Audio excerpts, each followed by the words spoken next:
vedare tinokuchingamidza zvekare kune chimwe chirongwa pano paZim Facebook Secrets and Confessions. Tadzoka zvekare nemamwe mamessages. Regedzai tibva tapinda mumamessages edu atadzoka takakubatirai. Message yedu yekutanga yakamira sekudai so. Hanzi makadi zvenyomukoma, ndinokumbirawo kuti munge muchindiposterawo nyaya yanguwo makavika chitupa changu. Pandakauyawo kuno kuSouth Africa, ndakatouya nemudzimai wangu, my ex-wife. Inini ne-ex-wife yangu tine vana vedu vaviri, but takatorambana zvekuti kana iye haachatombodi kana kundiona nekuda kweizvo zvandakaita. So ndakazopanduka mushure mekunge ndatauya kuno kuSouth Africa, but inini naye takatochata mukoma, but ndakazotomumanikidza kuti tinge tichinokanzurisa muchato nekuda kwemusikana uyo wandakazotanga kudanana naye mushure mekunge tauya kuno kuSouth Africa. Saka takati tauya kuno ndokubva ndazopinzwa basa natsano hanzvadzi ye-ex-wife yangu. Saka ipapo pacho patainge tichishanda, murungu wacho aipota achitora matemporary worker. So ndopandakabva ndazosangana nemusikana uyo wandava kugara naye. So mukoma takatanga kugara tose. This was last month patakatanga kugara tose. Pose apa mukoma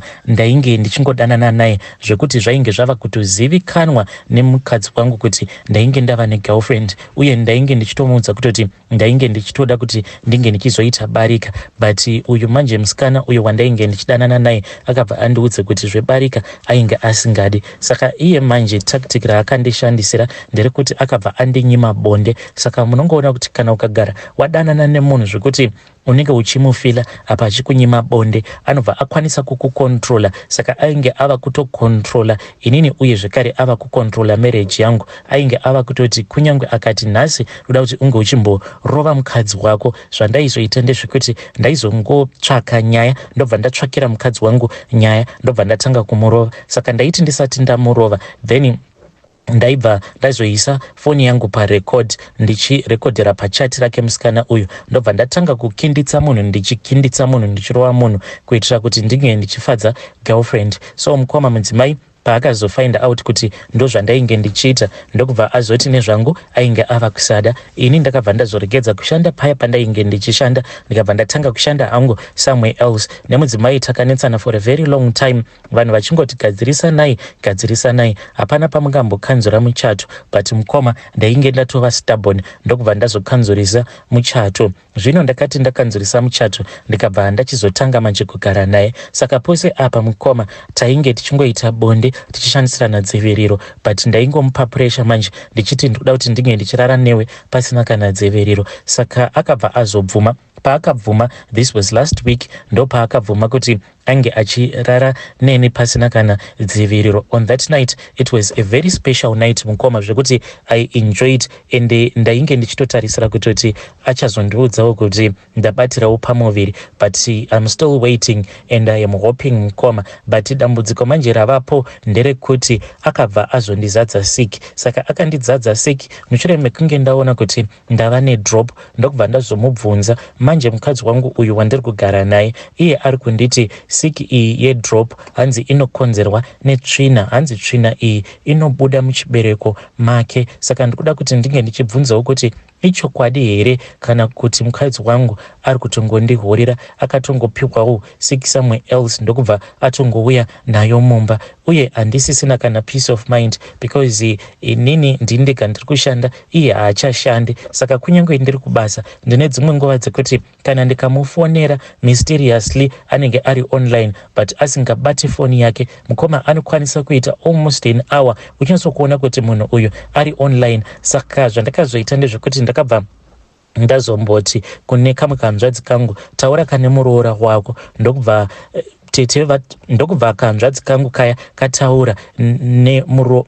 So ndakabva ndazotaura nekamwe kanzvadzi kangu, ndikabva ndati chimbotaura ka nemuroora wako, ndokubva vataura paya. But inini side rangu foni ainge asingabati. Usiku hwacho mukoma ndakati ndichisvika pamba, ndikabva ndati ndoda kuti ndasi tinge tichimboita bonde, ndokubva anditi ainge akaneta. Saka ndakabva ndazomumanikidza kuti tinge tichiita bonde, but iye mukoma zvandakafila kuzasi kwake I was not even comfortable with it. ndainyatsokunzwa kuti ya munhu uyu apa tainge tava almost 2 days tisina kana kumbogara tasika bonde, but uku kwainge kwakashama. Takanetsana akabva ati handiti unozviziva kuti sikarudzi yako iwewe yakakura, saka kana ukarara neni ndinotombodhamba, but ei mukoma handina kana kumbogara ndafila very comfortable nezvandakanzwa kusikarudzi kwake uku. Kwainge kwakaita kushama kuita sekunge munhu ainge aswera musikore wese wezuva achingoita bonde. Saka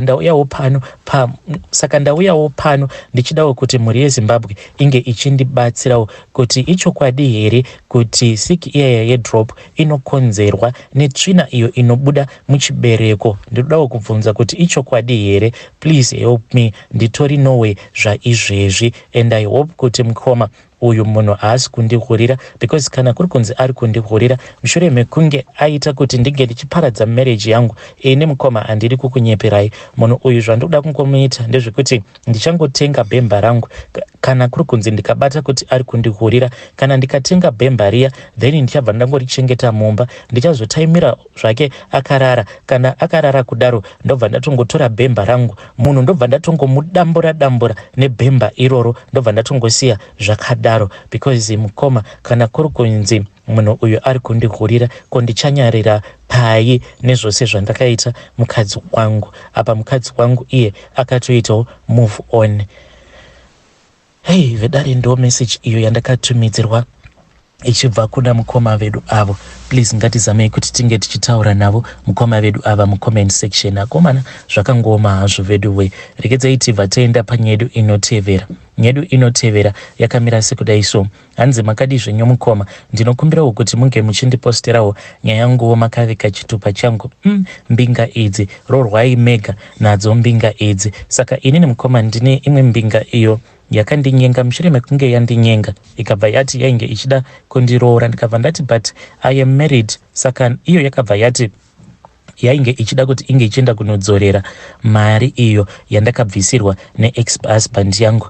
Ndakatomboti munhu uyu anopenga zvimwe kuda ari kunyepa. At that time mukoma patakasangana inini ndainge ndichitobva zvangu kubasa because ndinoshandawo kuMcDonald's. Saka akabva azongondimirira, ndainge ndiri pahiking spot, ndokubva tatotanga kutoita nyaya paya. So ndakati ndazosara ndiri ndega motikari make, ndokubva azondibvunza kuti ko why is it ndichigara kure kudaro netown. Ndikabva ndamuudza kuti ndokutori nemarentals akachipa, because kwacho kwandainge ndichigara naex-husband wangu tainge tichibhadhara 300 rands. So mukoma tainge tichizamawo kuti tinge tichijoinidza because at that time kumusha uko tainge tichivaka. Apa tainge tichivakirawo amai vake, zvekare tichivakirawo vabereki vangu. Saka mari dzacho dzainge dzisingatombo balance zvachose. So mukoma munhu akandidropa off, but musi wacho iwoyo ainge achitoita zvekutondimanikidza kuzosvika ndazobvuma because akati ndoda kuona paunogara.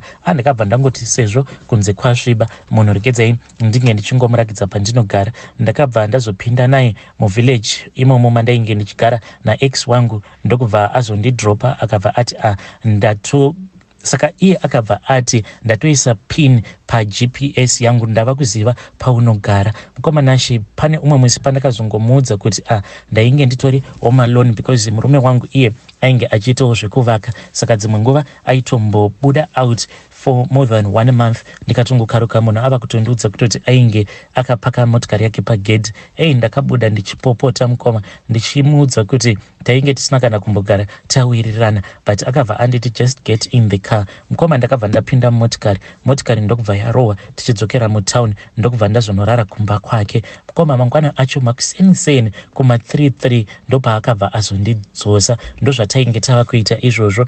Taiti pose murume paanenge asipo aiuya kuzonditora pakunenge kwati zizi, munhu uya obva andipika up, tobva tadzoka kumba kwake, then obva azodzoka achindidropa. Kudzamara vanhu manje vazosuspecta kuti there was something that was going on, vakabva vazotipira murume wangu. Ndakabatwa kani red handed because murume akabuda achiita sekunge ainge achienda kubasa. Ende musi wacho mukoma ndainge ndisingatombofili bore because ndainzwa sekunge ndainge ndichida kuenda kuma-periods. Ndobva ndamuudza kuti nhasi do not come and pick me up because ndokunzwa zvimwe zvimudumbu. I think kuti ndirikwanisa kuenda kuma-period, so there is no need yekuti uye uzondipika up. Akabva ati iri bore. Hey, later on mukoma ndopa ndakabva ndazonzwa munhu ava kundifonera. Apa ndainge ndakatorohwa zvangu nehope. Ndopa ndakabva ndaona kuti ainge ari iye. Ndikamubvunza kuti ko uri kudei? Akabva ati ndauya kuzokutora plus I think kuti uri kundichita. Ndakabva ndazobuda paya ndokubva taenda kumba kwake. Hey, mukomanashi murume ainge achiona zvose ndokubva afonera hama dzangu. Mangwana acho mukoma ndakati ndichiya kuzodropwa off. Murume ainge atoenda akatonotora bhodhi vangu akatoita zvekutohaya motikari achida kuti vange vachizoita witness. Vakangorara usiku hwose vakangogara. Apa ini hapana kana ainge akambonditipira kuti ndo zvainge zvaitika. Mangwana acho like nguva dzedu dzemazuva ose takabva tazodzoka kuma past 3. Hey, mukoma ndichinoburuka mumotikari, murume iye akabva azoita mistake yekuti akabva atanga kupopota. Ndikabva ndatoona kutoti panapa kana muchinda uyo akangondisiya ndaikwanisa kuzotourawa. Ndokubva ndamhanya ndichidzokera mumotikari, iye akabva adhiraivha motikari yake ndokuzototanga kuzotogara kwandakaita naye. Zvino nyaya yakabva yazonetsa because uyu wangu uyu ainge onetsa nekuda kwekuti ainge akandibvisira $3,000. So iye paakaramba achingonetsa achiti ndoda mari yangu, then mbinga yangu iyi yakabva yati ainetse. Ndokubva yazotumirawo vanyaya vakabva vazoenda vakabva vazonobvisa tsvakirai kuno. Mukomanashi ndakaroorwa, ende pandakaroorwa mukoma palisti pacho ipapo painge paine malist maviri. Listi riya rekutanga rainge rakapiwa murume wangu, iroro listi mukoma akaribhadhara akabva ati munhu ngaapiwe mari dzake. Ndokubva ndachizotanga manje kuroorwa. Kana iye akatombofungidzira kuti ainge ari majokes ndokubva azouya. Paakauya iye ainge achida kuita noise pamba pedu, but iyi mbinga mukoma yakatouya iine mabodyguard nedzimwe mbinga. Motikari mukoma dzainge dzakaita kupakwa dziri convoy. Kana ega akabva apera simba, but akabva azopiwa mari yake ndokubva azonzi ange achienda. Saka vabereki vangu vakabva vazogamuchira mari iyaya. Zvino zvakazoitika mukoma ndezvekuti ndakati ndazodzoka kuno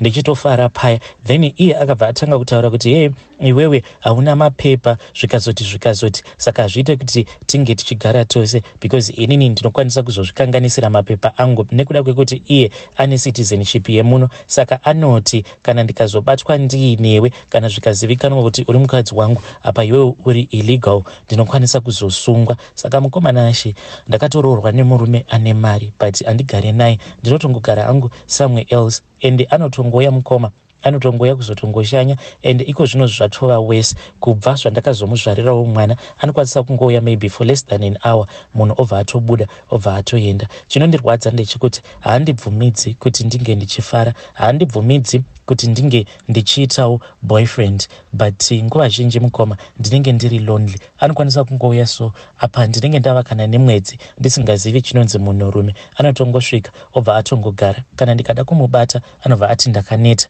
don't you know kuti ndakabva kubusiness trip zvaizvezvi, so I have a jet lag. Saka handidi kukunyeperai, ndiri kuabuswa emotionally, I am being abused. Ipapapa akatombotaura nyaya yekuti sezvo iwo uchiziva kuti munomu ma-work permits haasi kubuda, ndafunga kuti ndinge ndichienda kunokusiya kumusha. Saka kana ndakusiya kumusha ikoko ndinopota ndichizokutumira mari. But so ndakazoti ndataura nevamwe vatete vanondifarira, ndikabva ndazonzi ndo system yake murume uyu. Anoti kana ava kusada munhu anongoenda obva angonokudhampa, anongonokusiya pamba paamai vake, then obva azoti ndichazodzoka, then wega unozosvika pakusimuka waona kuti munhu uyu haasisina basa neni. Saka ini hangu vedare ndafunga kuti ndinge ndichingoramba ndichingoshingirira ndichishanda. Kana erise mari mukoma anongopa vabereki vangu mari, inini mari yake handitomboizivi because zvaanoita ndezvekuti anotongoita zvekundiitira bhajeti. Dzimwe nguva ndinozotongokaruka patongosvika umwe driver wake anotongoya nemagroceries, and most of the times magroceries aanotenga haatengi magroceries anopedza mwedzi, ma-weekly groceries. And most of the times kana akandipa mari then anobva atanga kundituka achiti waoverspenda, uye iye ane chiwoko chegudo, haatyi kurova mukadzi. Ndinogara ndichingorohwa ndichinzi ndiri stupid nekuda kwekuti handina O level. Ende kana tikaita sekunge tanetsana, anobva ati kudzidza kwakanaka, kudzidza mhani kwakanaka. Zvinhu zvinondirwadza mukomanashi, haidi crying. Hey, vedari ndo message iyo yandakatumidzirwa ichibva kuna vanzvadzi vedu. Vakabva vati handichakwanisi kuramba ndichikuenderera mberi neconfession yangu, maybe ndichazodzoka hangu nepart 2. Hey, zvakangoma hanzvo vedu we. Please ngatizamei kuti tinge tichitaura navo vanzvadzi vedu ava mucomment section. Rekedzai tibva taenda panyedu inotevera. Nyedu inotevera yakamira sekudai so. Hanzi makadi zvenyu mukoma, ndinokumbirawo kuti munge muchindiposterawo nyaya yangu makavika chitupa changu. Inini mukoma ndafunga kuti ndinge ndichiisira murume wangu mupfuwira nekuda kwekuti anokoshesa hama dzake kupfuura even inini mukadzi wake. Ndiye anotochengeta vakuwasha vose, asi vana vake vachitotadza kuenda kuchikoro. Kana ndikada kubvunza ndinobva ndatukwa mukoma. So inini nemurume wangu tiri kugara hedu kuno kuSouth Africa, but pose apa mukoma ndainge ndichigara kumusha. Ndakazotoita zvekutomanikidzira kuti ndinge ndichiuyawo kuno kukujoni. Ndainge ndisingatomboizivi joni iyi, iye achingoti handidi mukadzi anogara mujoni. So ndakazoti ndaudzwa naumwe muvakidzaniwo uyo waainge akatora achiti ngauye kubasa, akabva azondiudza kuti sekuru kujoni uko ivo vanoita zvekutohura nemaxhosa. Ndikabva ndati murume anopedzisira atorwa, ndokubva ndazouya kuno. So ndakati ndauya kuno mukoma, murume iye anoti kana hama dzangu kana dzikamukumbira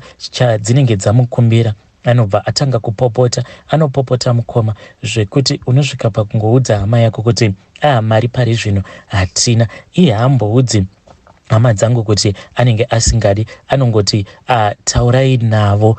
Then hama dzangu idzo dzinotofungidzira kuti inini ndini ndinonyima, but nyaya iripo ndeyekuti murume wangu iye anongochengeta hama dzake, anokoshesa chete hama dzake, anosvika pakuchengeta nevakwasha. Izvezvi akatobva mukutengera umwe mukwasha, akamutengera Samsung A04. Mukomanashi apa amai vangu vanotoshandisa chimwe chimobisol. Asakara mukoma ipapa pandikutozvidza kuti ndichatoita zvekutotenga foni, ndichitengera amai vangu foni nelay-by. Yei vedari ndo message iyo yandakatumidzirwa ichibva kuna vanzvadzi vedu. Zvakangoma hazvo vedu we. Please ngatizamei kuti tinge tichitaura navo vanzvadzi vedu ava mucomment section. Yei, pakaipa. Regedzai tibva taenda panyedu inotevera. Nyedu inotevera yakamira sekudai. Hanzi makadi zvenyu mukoma, ndinokumbirawo kuti munge muchindiposterawo nyaya yangu makavika chitupa changu. Iniwo ndauyawo pano nesecret yangu, confession yangu iyo yandiinayo. So mukoma, inini ndakaramba nawo nemurume wangu. Zvino mukoma mukuzofamba ndakabva ndaudzwa kuti mwana wangu last born, because ndine vana vangu vatatu, saka last born yangu uyu iye takamutumidza zita ragogo vake. Saka hanzi gogo vake ivo vari kuda kuti naiyewo ange achizoroya nekuti ivowo vanoroya. Saka ndakabva ndazonzi ndaifanira kuti ndinge ndichitenga hembe. Kana ndamutengera hembe, iye aifanira kuti ange achizopa hembe iyoyo kune shamwari yake. So ndakabva ndazomutengera hembe. Ndakazoti ndaenda nadzo kumba hembe idzodzo, ndokubva ndazomuudza kuti ndainge ndichida kuti cape yacho ange achizoipa imwe friend yake. Saka ndokurasirira kwacho kwandakaita mweya weuroyi. Vedari ndo message iyo yandakatumidzirwa ichibva kuna vanzvadzi vedu. Naimi zvakangoma hazvo vedu we. Please ngatizamei kuti tinge tichitaura navo vanzvadzi vedu ava mucomment section. Pakaipa. Strange things do happen in this world.